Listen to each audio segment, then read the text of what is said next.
যে এই বিএনপি সরকার কিংবা বর্তমান সরকার, আমরা তাদেরকে চাই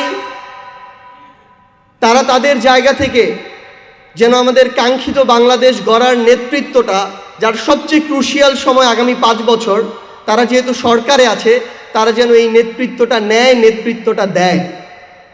তারা যেন এটা মনে রাখে যে তারা যত অপচেষ্টাই করুক না কেন, তাদেরকে যতজন যতভাবে প্রভাবিত করুক না কেন, কিংবা তাদেরই যতভাবে এটাকে ভিন্ন খাতে নেয়ার ইচ্ছা থাকুক না কেন, তারা চাইলেও এটা আগামীতে করতে পারবে না, আমরা করতে দিব না। এবং আমরা সবাই মিলে যদি আমাদের কণ্ঠটাকে জারি রাখি, আমরা সবাই মিলে যদি আমাদের কাজটুকু করে যাই, আমাদের প্রতিবাদ ওই সংসদ থেকে রাজপথে আমরা যদি জারি রাখতে পারি, বাংলাদেশে আগামীর কোনো সরকার বাংলাদেশকে, বাংলাদেশের মানুষকে, আমাদের কাউকে আর বিপথে নিতে পারবে না ইনশাআল্লাহ। বাংলাদেশে যেন ঋণ খেলাপি নামক ব্যবসা আর শুরু না হয়, বাংলাদেশে যেন পাচার নামক লুটপাট আর না হয়। আমরা অন্তর্বর্তীকালীন সরকারের সময় বিভিন্ন গল্প শুনতাম। আজকে এনবিআর আমাদের টপিকের একটা অংশ। এনবিআর এর চেয়ারম্যান নেওয়া হবে নাকি, এটার জন্য বিভিন্ন জায়গা থেকে গল্প শোনা যেত যে এ নাকি 100 কোটি টাকা দিতে রাজি, সে নাকি 120 কোটি টাকা দিতে রাজি।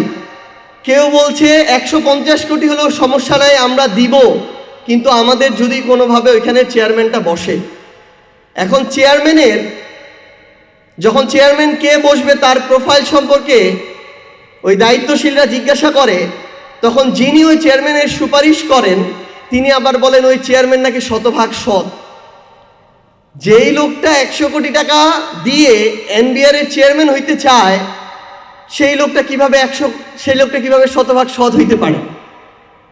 এবং পরবর্তীতে ওই লোকটার থেকে আবার বিভিন্ন মাধ্যমে দায়িত্বশীলদের কাছে উত্তর যায় যে সেই লোকটার 1 টাকা দেওয়ারও সামর্থ্য নাই। অন্য কিছু মানুষ 100 কোটি টাকা দিয়ে সেই লোকটা ভালো দেখে তাকে সেখানে বসাইতে চায়। তাহলে একবার চিন্তা করেন যে ওই মানুষটাকে যারা এই টাকাটা দিয়ে বা ইনভেস্ট করে সেখানে বসাবে, তারা সেখান থেকে দেশের মানুষের রাজস্বের কত হাজার হাজার কোটি টাকা লুটপাট করবে, দেশকে বঞ্চিত করবে। তো আমাদের এই ধরনের মধ্যবর্তী কিছু দালাল আছে, এই দালালদের থেকে দেশটাকে মুক্ত করাটা খুবই জরুরি। হাসনাত একটু আগে বলেছে এই যে আন্ডার টেবিল নেগোসিয়েশন, এভাবেই এই আন্ডার টেবিল নেগোসিয়েশনগুলো হয়। ভাইরা যেটা একটু আগে বললেন এখানে, যে বাংলাদেশের যতটুকু রাজস্ব প্রয়োজন তার ধারে কাছেও যখন হয় না, তখন সরকারকে 2 মাস যেতে না যেতেই 50,000 কোটি টাকা ঋণ নিতে হয়। আমাদের জায়গা থেকে দিন শেষে আহ্বান করব যে আমাদের এই সামগ্রিক একটা সংস্কার দরকার। আমরা গ্রামে দেখি 16 থেকে 20 গ্রেডের একটা চাকুরির জন্য, একটা পিয়ন পোস্টের চাকুরির জন্য মানুষ নিজের ভিটা বাড়ি বন্ধক দিয়ে 10-15 লাখ টাকা ঘুষ দিতে রাজি থাকে, কিন্তু একজন পিয়ন তার ওই বেতন দিয়ে কোনোদিন তার সংসার ভালোভাবে চালাইতে পারবে না। তার মানে ওই 10-15 হাজার টাকা তার মূল লক্ষ্য না, তার মূল লক্ষ্য ওই পথটাকে ব্যবহার করে অসৎ উপায়ে আরও টাকা উপার্জন করা, যেখানে মানুষদেরকে জিম্মি করা হয়, যেখানে অনেক মানুষের সাথে বৈষম্য হয়, অনেক মানুষের সাথে অন্যায় হয়, যেখানে মানুষ তার ন্যায্য অধিকারটা পায় না। তো সামগ্রিকভাবে আমরা একটা চক্রের মধ্যে, দুষ্টু চক্রের মধ্যে ঢুকে গিয়েছি। আমাদের এটা থেকে মুক্তি প্রয়োজন। এটাতে যেমন আমাদের ব্যবসায়ীদের এগিয়ে আসতে হবে, সাধারণ মানুষকে এগিয়ে আসতে হবে, আমলাদের এগিয়ে আসতে হবে। সবার আগে যারা এই পলিসি মেকার, যারা আজকে আমাদের এই সরকার চালাচ্ছেন, যারা ক্ষমতায় থাকেন, তাদেরকে এগিয়ে আসতে হবে।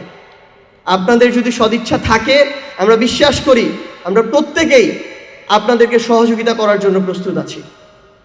পরিশেষে শুধু এটুকুই বলতে চাই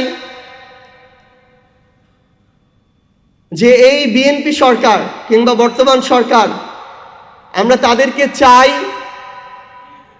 তারা তাদের জায়গা থেকে যেন আমাদের কাঙ্ক্ষিত বাংলাদেশ গড়ার নেতৃত্বটা, যার সবচেয়ে ক্রুশিয়াল সময় আগামী 5 বছর, তারা যেহেতু সরকারে আছে, তারা যেন এই নেতৃত্বটা নেয়, নেতৃত্বটা দেয়।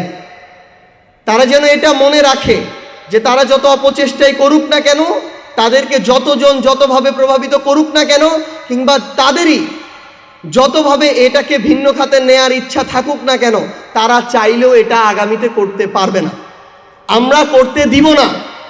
এবং আমরা সবাই মিলে যদি আমাদের কণ্ঠটাকে জারি রাখি, আমরা সবাই মিলে যদি আমাদের কাজটুকু করে যাই, আমাদের প্রতিবাদ ওই সংসদ থেকে রাজপথে আমরা যদি জারি রাখতে পারি, বাংলাদেশে আগামীর কোনো সরকার বাংলাদেশকে, বাংলাদেশের মানুষকে, আমাদের কাউকে আর বিপথে নিতে পারবে না ইনশাআল্লাহ। আপনারা সবাই ভালো থাকবেন। আজকে উপস্থিত সবাইকে অসংখ্য ধন্যবাদ। ইনশাআল্লাহ আগামীতে আবারও এভাবেই দেখা হবে। আজকে আমাদের এই যে প্রথম সেশন, এই সেশনের এখানেই সমাপ্তি ঘোষণা করছি। আসসালামু আলাইকুম।